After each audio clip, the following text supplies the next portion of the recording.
Bat flying in the sky, I can go twice as high. Take a look, it's in a book, it's Minecraft story time. Hello there everyone, and welcome back to Minecraft story time, where I will read you a wonderful story, written by myself of course, and you will listen and enjoy. Today we have a wonderful tale called Escaping Ender, and we'll not wait any longer, we'll just jump right into it. The sun began to rise in the east. Its radiant beams of light penetrated the large window dominating the eastern wall of the bedroom, and lit upon the skin of the player, rousing her from her slumber. Waking up was never hard, not even after a longer than usual night of building and planning for the future. A quick glance at her journal containing a to-do list for the day reminds her that farming was chief among the tasks that needed doing. She always liked farming, and took extra special care of her crops. Each crop was arranged in a long row adjacent to similar rows with dissimilar crops, buried in the freshly tilled soil. Water was never far from any crop, and bone meal was applied liberally so crops would grow quick and strong. Today was harvest day, and there was much to be done. The player bounded down the stairs to the ground floor of her base and practically sprinted out to the carefully laid out beds. What made today so special was that it'd be the first harvest of her carrot crop. It had been only a few days since the nearly disastrous zombie attack that had almost claimed the player's life. Had it not been for the iron armor and weapons she had equipped herself with, and the good sense to quickly jump atop a hastily crafted pillar, the attack would no doubt have gone much differently. Still, when all was said and done, she was alive, and the slain zombies had dropped a single carrot, from which she would soon grow many. Or so she thought. All of a sudden, the player stopped dead in her tracks as she saw the empty space that had once been the planter for her lone carrot. It had been just a small bit of dirt raised up above the rest of the land by a container made of stone brick laid out in a tiered pattern that wrapped all the way around the makeshift pot. A special source of water sat once concealed under the dirt for hydration. The dirt that was now missing. The player began to panic. The carrot she'd nearly died getting was now gone.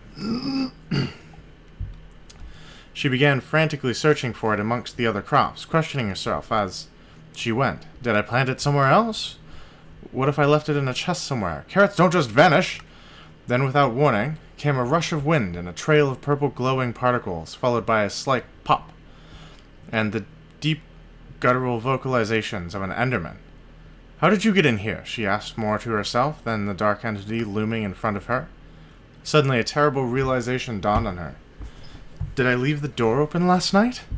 A quick glance back from where she had entered just now confirmed that the door stood there hanging wide open. I don't remember opening that. The previous night began running through her head. She had come back from exploring a bit late as the sun had just begun to set. She needed to store her freshly acquired resources, but first she wanted to check in on her new prize crop. The carrot was so richly green she knew it had only a short time before it was ready for harvest. Then she left to store her latest finds, forgetting entirely to close the greenhouse door. No! She shouted as she spun around to see the enderman standing there, staring down at her as he held aloft a single dirt block. You monster! She screamed at him as she lunged with her iron sword, putting behind her attack all the rage that suddenly sprung forth. Of course she was angry at the enderman for violating the refuge that was her greenhouse, and for destroying her one and only carrot, for which she had nearly died. But she was even more furious with herself. How could I be so foolish? She thought to herself. How much effort does it take to close a door? How many times have I reminded myself that I need to keep doors closed? I can't do anything right. It was as this thought occurred to her that the swing found its mark and struck the enderman full on his left side. The enderman immediately teleported several meters away and let out a ghastly, angry howl that could be heard as clearly as if he had been standing right behind her.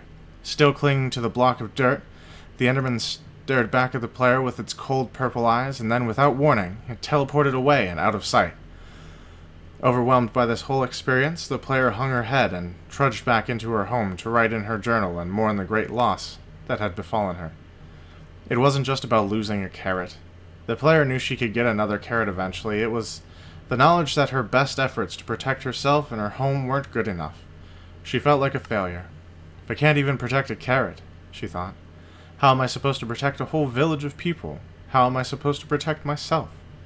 These thoughts hung upon her and drug her down like an anchor, far too heavy for its ship. As she thought about all this, the player stood by her window and stared out at the land before her, watching as the sun set and the whole of the land fell once more into darkness.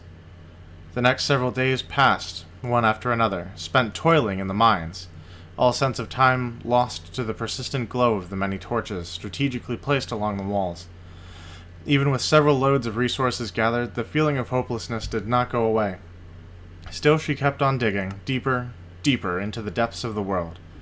There was some redstone on the ceiling of the path she was digging, and, compelled by habit, she dug away at it before she realized it was right above her. The block broke, raining redstone down upon her, and intense light and heat spilled into the room. There was no time to even look up. She reacted on instinct alone, jumping backwards into a recently opened cavern, and up onto an outcropping of stone as lava poured down from the hole she'd just made, and spilled into the natural tunnel system, leaving her but one avenue of escape. She had to go deeper into the cave system, but she was nearly out of torches, and the caves were not safe. The player began to move down a side tunnel, unobstructed by the lava flow, placing what few torches she had as she went, being careful to space them as far apart as was possible. They'd at least serve as a trail back if she got lost. The tunnel took a sharp turn. Suddenly, without warning, there was a rush of wind and purple particles, followed by a soft pop and a familiar guttural sound. She knew she shouldn't, but the player couldn't help but stare long and hard at the enderman that had just teleported in front of her, holding a... Could it be? She thought. He was holding a single dirt block. Before she knew what was happening, the enderman was upon her, striking for all he was worth. Purely as a reaction, the player hastily grabbed her bow and launched an arrow straight for him, but he was prepared and teleported away, letting loose with his unnerving howl as he went. Somehow she got the impression that this enderman had a long memory for grudges, and he didn't seem too keen to give up this one. Still, there was but one way out. The player continued her trek in the dark, having just placed her last torch. The darkness was all-encompassing, and the player had to feel her way through the tunnels. There was a noise behind her, and she spun to face the threat, her sword slicing through the air, but connecting with only a few faint traces of purple particles, still hanging in midair. There was a sudden rush of air to her right, followed by another swing and another miss. Only those faint particles left behind told her that the enderman had been there. They hung there in the air, taunting her efforts to defend herself.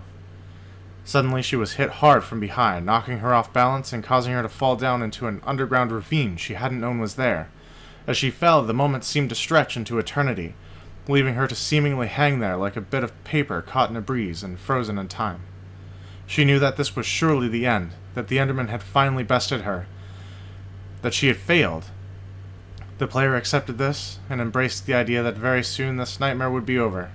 She felt the cold air rushing past as she plummeted to the bottom of the ravine, wholly unable to save herself from her fate. Then, the air stopped rushing past, and she was embraced by the cold and dark and... wet? Is death supposed to feel wet? She wondered to herself before realizing what had happened. She'd landed in a pool of water at the bottom of the ravine. Finally, a break, she said. Loud as she realized she was still underwater, frantically she began swimming to the surface. Thankfully, it wasn't far, and as she emerged, the player gulped down several lungfuls of the cool, crisp air. The player evaluated her surroundings, barely lit by distant lava flows. 3 different waterfalls cascaded down from separate locations on the ravine's walls and collected in the pool of water she now found herself in. As she took it all in, the player couldn't help but realize how beautiful the setting was, despite the near-death experience that had brought her to it.